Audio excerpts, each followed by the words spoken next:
Bonjour à tous mes chers abonnés de YouTube Love. Je décris tout simplement ma pensée en tant que militant du Parti Socialiste. Donc je m'adresse tout simplement à notre président bien-aimé, évidemment. Donc je vais vous lire ce texte que j'ai pu écrire à notre président. Donc voilà, je commence. Monsieur le Président Paul Magnette, je me permets de vous écrire concernant nos citoyens royaux belges. Je suis heureux de notre parti PS nous impose de payer les impôts en fonction de nos revenus. Monsieur le Président Paul Magnette, cela dit qu'on devrait taxer les multinationalistes qui gagnent des fortunes sur le dos des travailleurs du peuple royal belge. Cela dit que ma participation aux impôts royaux belges me satisfait dans l'agréable partage de mes impôts royaux belges pour aider notre prochain dans la misère d'un toit à ciel ouvert. Adresse de résidence CPS, Royal Belge, 1000 € par mois de survie humaine. Quoi penser de l'amour des êtres qui dorment dans le froid hivernal? Les Belges qui ont la carte d'identité royale belge ont le droit d'avoir un toit sur leur tête. À quoi bon de leur donner 1000 € de survie humaine? Adresse de résidence, CPAS, Royal Belge, pour les voir dormir dans le froid hivernal. Voici la solution. Tous ceux qui ont perdu leur toit sur leur tête iront demander une adresse de résidence sociale CPAS Royal Belge. Vous devrez imposer un service de guide pour les loger dans l'amour de l'État de notre royaume des Belges. Ils auront tous un administrateur de biens pour leur branche d'arbre de survie humaine, 1000 € par mois. Les loyers tomberont chaque mois comme une pluie du ciel pour les réchauffer d'une chaleur humaine et non les voir avec des larmes de pluie. Vous pouvez comprendre l'auteur d'un arbre de papier qui ne demande pas grand-chose, juste de voir nos citoyens royaux belges dans une brique de béton pour les réchauffer d'un hiver glacial. Alors nous saurons que nos impôts royaux belges réchauffent nos citoyens royaux belges de nos impôts. 1000 € de survie, adresse de résidence CPS Royal Belge. Sinon, Monsieur le Président Paul Magnette, si nos travailleurs et nos chômeurs, nos invalides, nos retraités ne veulent plus payer les impôts, aider notre prochain, tous veulent avoir une sécurité privée, ça veut dire qu'on peut retourner en arrière. Le communisme pour tous, citoyens royaux belges, tous à la chaîne, qu'importe les études universitaires. On mangera tous la même gamelle, soupe populaire. Je pense que ce système est révolu. Battons-nous pour nos droits de sécurité sociale pour aider notre prochain qui n'est pas né pour dormir dans le froid hivernal.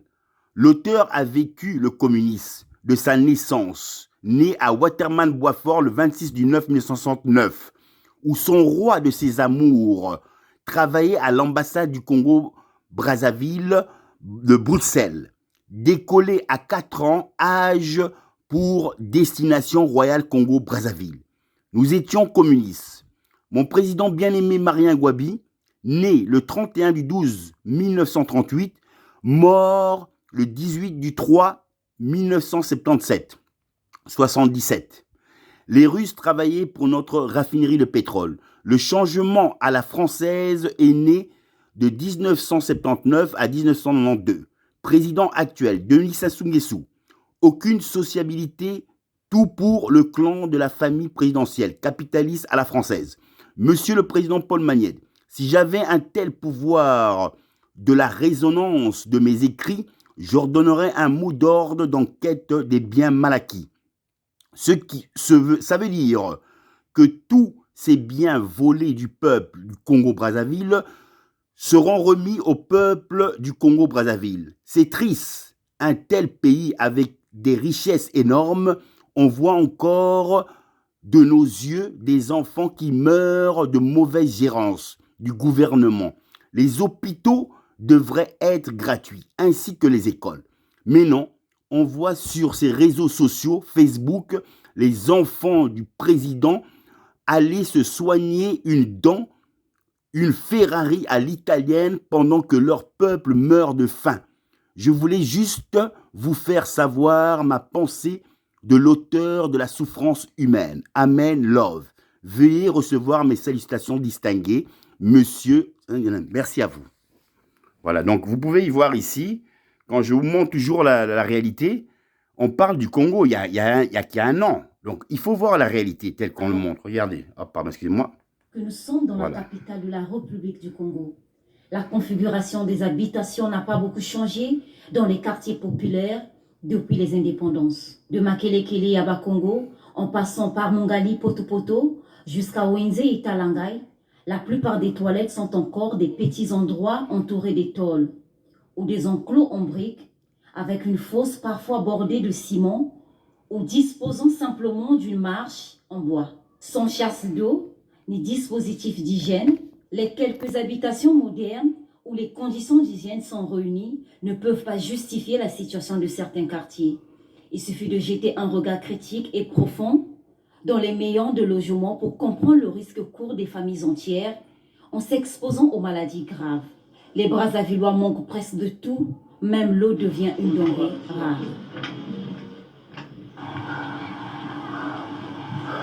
On peut voir la souffrance des enfants. Ici, ça ne permet pas aux jeunes de rester ici. Vous n'avez pas développé ici. Il n'y a pas d'électricité, il n'y a pas d'eau. Un bidon ici, un bidon coûte 300. Imaginez-vous, vous êtes au nombre de 12 dans une parcelle, vous allez acheter combien de bidons par jour? On ne peut pas comprendre qu'au Congo, au lieu que c'est les clients qui escroquent la société, maintenant c'est la société qui escroque les clients. Chose qui n'est pas acceptable. Aujourd'hui, nous avons plus de 2 semaines que nous n'avons plus l'eau. Pour nos besoins en eau, nous nous tournons désormais vers les eaux de source et nous avons constaté que ces eaux sont à l'origine de certaines éruptions cutanées qui causent des plaies lorsqu'on les gratte. Les adultes y sont exposés, mais aussi les enfants. Nous buvons cette eau par nécessité parce que l'eau ne coule pas des robinets. Olga Nsanga est un exemple type des familles en situation de précarité. Elle a 50 ans, elle a 7 enfants. Olga souffrirait. Voilà, ce que je vais vous faire comprendre tout simplement, on a un pays riche. On peut à la fois, au niveau même de l'eau, on a des ressources d'eau naturelles. L'électricité, on peut le donner à tous, même dans les villages les plus profonds. On a le deuxième fleuve le plus rapide, ou même Philippe Dieu le veut, qui a fait une exposition, qui est parti là-bas pour explorer. Bon, il est mort dans les rapides. Mais quoi vous dire que l'électricité pouvait être donnée dans même toute l'Afrique. Avec le barrage qu'on a d'électricité, de l'eau, l'eau pouvait être donnée, mais on a des mauvais... La gouvernance, si on va dans certains endroits, on verra, ils ont des robinets, hein, même des robinets en or, ça coule. Mais pourquoi eux peuvent avoir ça et le peuple ne peut pas avoir? Pourtant, c'est la terre du peuple. Donc on doit quand même honorer le peuple dans ses richesses. Donc donner aussi au peuple que si on doit donner l'infrastructure, que tout le peuple doit avoir de l'eau, bien sûr que c'est possible. Aussi bien l'eau que l'électricité. Mais c'est la malgérance qu'on ne voit pas sur quand je dis les biens mal acquis.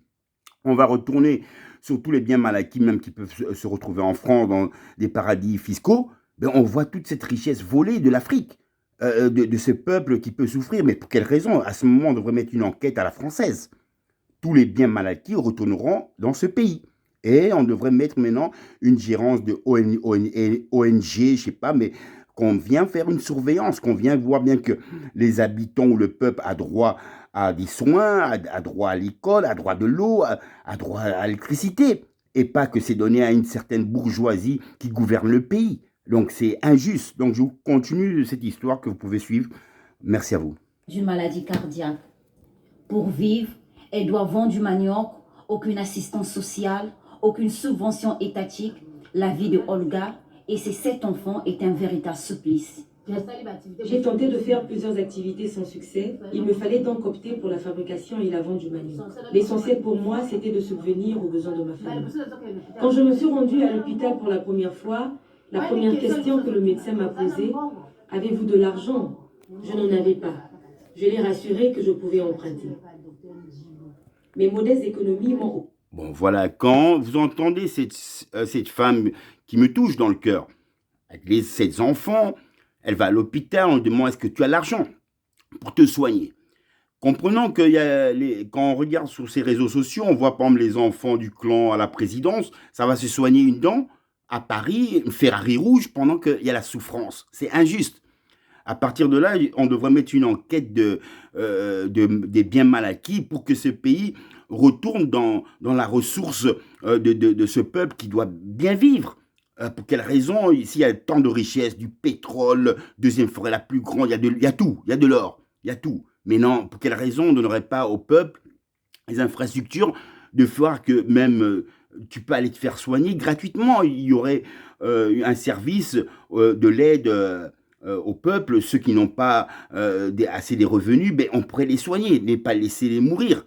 Ainsi, l'école, c'est la même chose. Donc, je trouve qu'il y a une grande injustice par rapport à ceux qui peuvent aussi les soutenir, quoi. On dit les Français, ben voilà, on peut dire voilà, on passe à une politique un peu d'une gouvernance à la française, mais voilà, on peut instaurer des infrastructures. Je dis tous ces biens, c'est pas possible que vous avez autant de biens en tant que président ou quoi, mais on regarde que votre pays, il y a tant de souffrance, donc on peut prendre tous ces biens, les revendre et remettre ça au pays et mettre des ONG qui viendront surveiller ça, pour pas qu'il y ait une mauvaise gérance, donc on va dire une corruption, donc il y a de l'injustice. Donc continuez à suivre ce témoignage. Merci à vous. Autrefois, Pardon.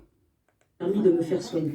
Mais actuellement, n'ayant plus grand-chose, j'ai décidé d'arrêter le traitement et de m'en remettre totalement à Dieu. Si Olga doit faire face à la crise financière, Alice, bien qu'elle vit aussi du commerce, mais sa parcelle est constamment visitée par les eaux de pluie, prêtes à la déloger. L'état de ma parcelle en dit long sur nos conditions de vie. Regardez par vous-même.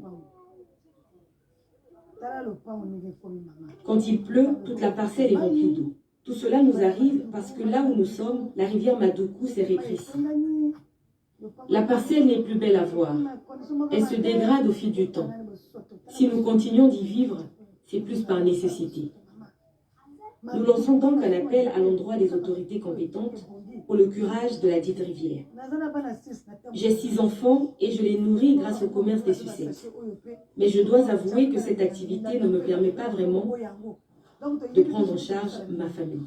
C'est la 4e bataille de Anatole Koliné Makosso, le social des Congolais, qui de la misère et du Premier ministre gagnera cette bataille. La pauvreté ne devrait pas être un mode de vie dans la poursuite de la marche gouvernementale. Attendons de voir si la pauvreté sera boutée hors de ce chemin. Mais je pense que vous avez tout vu de cette réalité, de cette injustice évidemment. Voilà, ok. Vous avez tout vu de cette injustice dont je vous ai fait part, évidemment, et je donne toujours conscience de ma réalité par rapport à ce que d'autres personnes pourront montrer. Donc je ne peux pas vous inventer des histoires qui n'existent pas, parce que ça existe aujourd'hui.